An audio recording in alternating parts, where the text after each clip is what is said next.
Good morning, all of you. Today we will read chapter 11 of class 6 Building, Painting and Books. इमारतें, painting और किताबें, इनसे हमें हमारे जो इतिहास के बारे में ना बहुत सारी जानकारी मिलती है। तो इस चैप्टर में हम इनके बारे में पढ़ेंगे।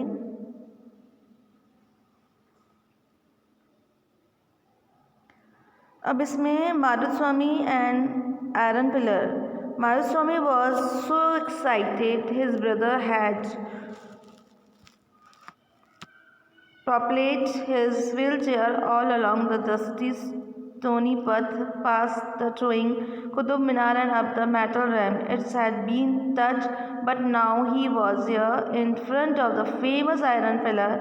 It was an unforgettable experience. जो मारुस्वामी था वो बहुत उत्सुक था और उसका जो ब्रदर था वो व्हीलचेयर पर था और वो कुतुब मीनार से वो पास हो रहे थे। तो वो उसको देखकर मतलब उस पिलर को देखकर भूल नहीं पाए थे। तो ये उनके लिए अविस्मरणीय अनुभव था। द आयरन पिलर, लोह स्तंभ क्या होता है उसके बारे में हमें जानकारी मिलेगी इसमें। The iron pillar at the Mehrauli Delhi is a remarkable example of the skill of Indian craft person. It's made of iron 7.2 metre high and the weight 3 tons. It was made about 15 years ago.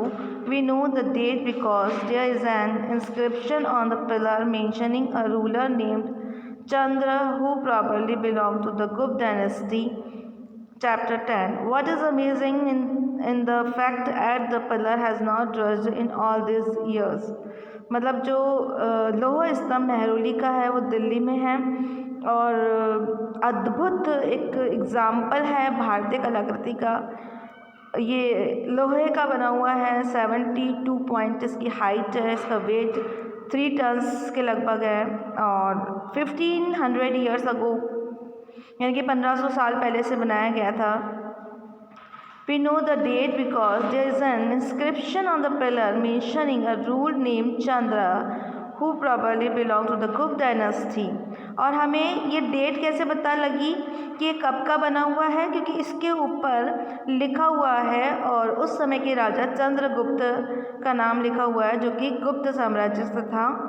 What is amazing is the fact that the pillar has not rusted in all these years. और सबसे अद्भुत बात यह है कि ये जो लोह स्तंभ है वो अभी तक भी बिल्कुल भी खराब नहीं हुआ है।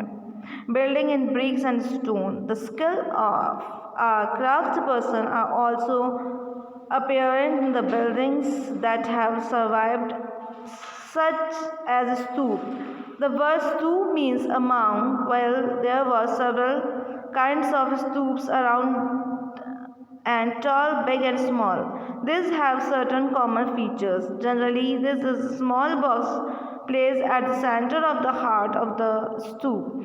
This may contain bodily remains such as teeth, bone and ashes of the Buddha, of his followers, or things they use, as well as treasures, stones and coins.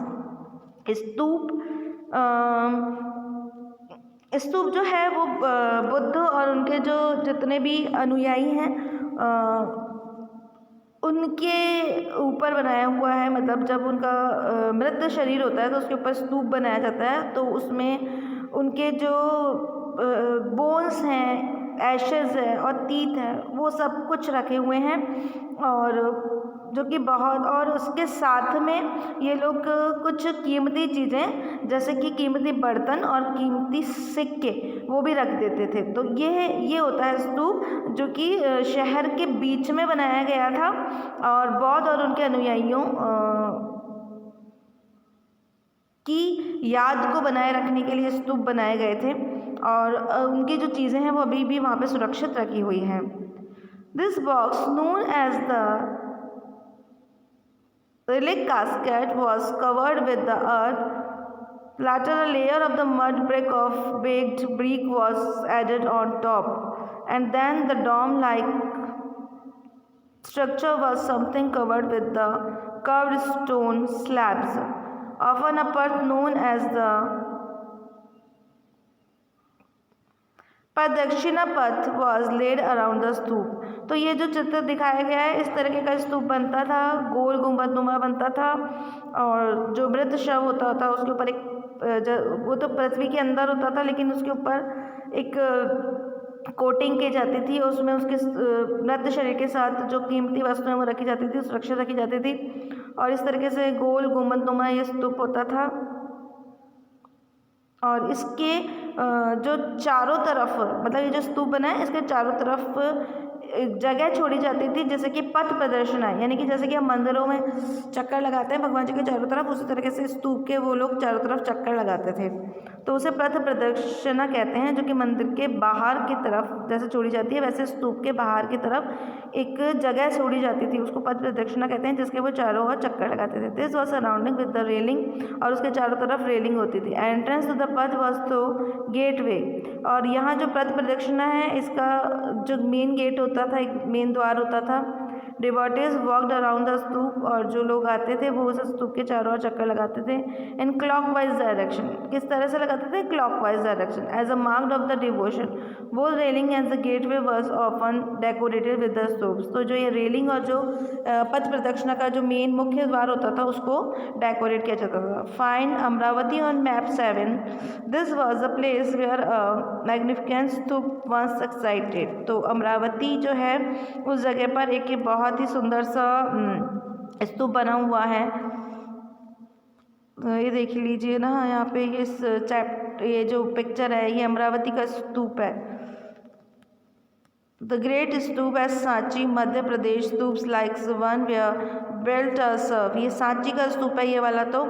और while the Bleak Mount probably dates to the time of the Ashokas, the railing and gateways were added during the time of the latter rules। तो इसमें जो सांची का स्तूप है, ये अशोक के समय में बनाया गया था, और इसकी रेलिंग वगैरह पे देख लीजिए, कुछ ना कुछ लिखा हुआ है, खुदा हुआ, कितनी सुंदर डेकोरेटिव पेंटिंग्स टाइप बनी हुई है। तो इसका जो मुख्य द्वार है वो कितना सुंदर है। तो इसका जो मुख्य द्वार है और जो पथ प्रदक्षिणा है, उसको काफ़ी अच्छे से डेकोरेट किया गया है। And Ashoka chapter 7, the railing and gateway was added during the time of the latter rulings. Left sculpture from the Amravati. Look at the picture and describe what you see। अब ये picture देखिए और उसमें देखिए हमने क्या क्या देखा। स्तूप देखा, स्तूप में जो डेकोरेट था वो मेन द्वार था, मुख्य द्वार था, और उसकी रेलिंग थी और पथ प्रदक्षिणा थी। अब हम इसके बारे में आगे पढ़ते हैं।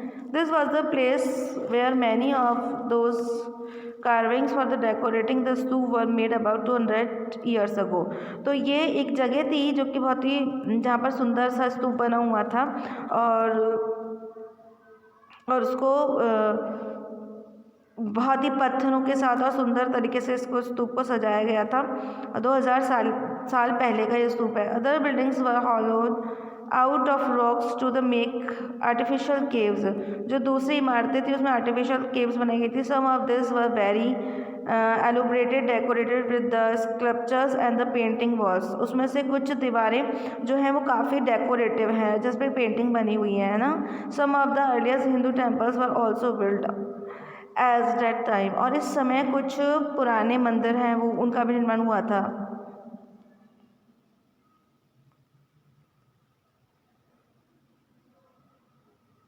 और उस समय Vishnu, Shiva and Durga were worshipped in this shrines. और इन मंदिरों में विष्णु, शिव और दुर्गा, इनकी पूजा की जाती थी। The most important part of the temple was the room known as the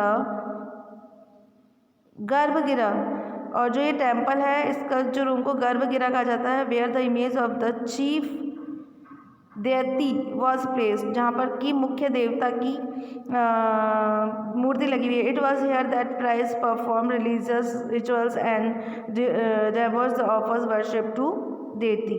और जो ये देवता हैं, उनके सामने ये जो भी रीति रिवाज हैं, जो परंपराएं हैं, और जो भी ये जैसे पूजा वगैरह जो भी आराधना करते हैं, वो सब अपने देवताओं के सामने ये पेश कर रहे हैं। तो इस तरह देखो, एक कॉइन है, कॉइन के अंदर ये सारी चीज़ दिख रही है। तो इस तरीके का उस समय होता था कि कई मंदिर भी बने हुए थे, और उसमें शिव विष्णु और माँ दुर्गा की पूजा की जाती थी, जिसे ये लोग देती यानी कि देवता कहते थे, और उसके प्रति ये पूरी तरीके से डिवोटेड थे और उसकी आराधना करते थे, पूजा करते थे और अपने वर्चूज़ को, जो भी सांस्कृतिक मूल्य होते थे उनको निभाते थे। धार्मिक जो भी सिस्टम्स होते हैं, कस्टम्स होते हैं, उन सबको वो निभाते थे। अब इसके हम आगे चलते हैं। नेक्स्ट है top early temple at the Bhitargaon, Uttar Pradesh. This was built about the 15 years ago and was made of baked bricks and stone. अब देखो ये मंदिर बताया गया है ना, और top right monolithic temples at the Mahabalipuram. Each of these was covered out of a single piece of stone. ये महाबलीपुरम का मंदिर जो कि एक ही पत्थर के द्वारा बनाया गया है, और इसमें लेयर्स दे दी गई है उस पत्थर की, मतलब कटिंग, एक ही पत्थर से मंदिर बनाया गया और उसकी कटिंग इस तरीके से लेयर्स में कर दी गई है। In the case the stone culture had to work from top to down, और इस तरीके से ऊपर से नीचे तक जो है वो किया गया है। Lease the problems at the stone curse में have face right the Durga temples at Aihole builds about 1400 years ago। और इसी तरीके से दुर्गा माता का मंदिर है जो कि 1400 सालों पहले बनाया गया था। Often as the Bhitargone, a tower known as the shikhara was build on the top of the garbhagriha. तो जैसा कहा जाता है ना, मंदिर का जो मेन कमरा है, मुख्य कक्ष है, उसको गर्भगृह कहा जाता था, और गर्भगृह के जो ऊपर बना हुआ था वो शिखर कहा जाता था। भित्तारगांव में एक कस्बा था जिसमें एक मंदिर बनाया गया था जिसको गर्भगृह कहा जाता था, और गर्भगृह का एक शिखर बनाया जाता था। To mark this out a search place building shikharas required carefully planning. और ये जो इनके शिखर बनाए जाते थे वो बहुत ही योजनाबद्ध तरीके से बनाए जाते थे। Most temple also had the space known as the mandapas, और कुछ मंदिर होते थे उसके अंदर कुछ जगह छोड़ी जाती थी जैसे कि मंडप्स कहते हैं। It was a hall where people could assemble, और ये मंडप जो होता था वो बड़ा सारा हॉल होता था जहाँ पर कि लोग इकट्ठे होते थे। Find Mahabalipuram and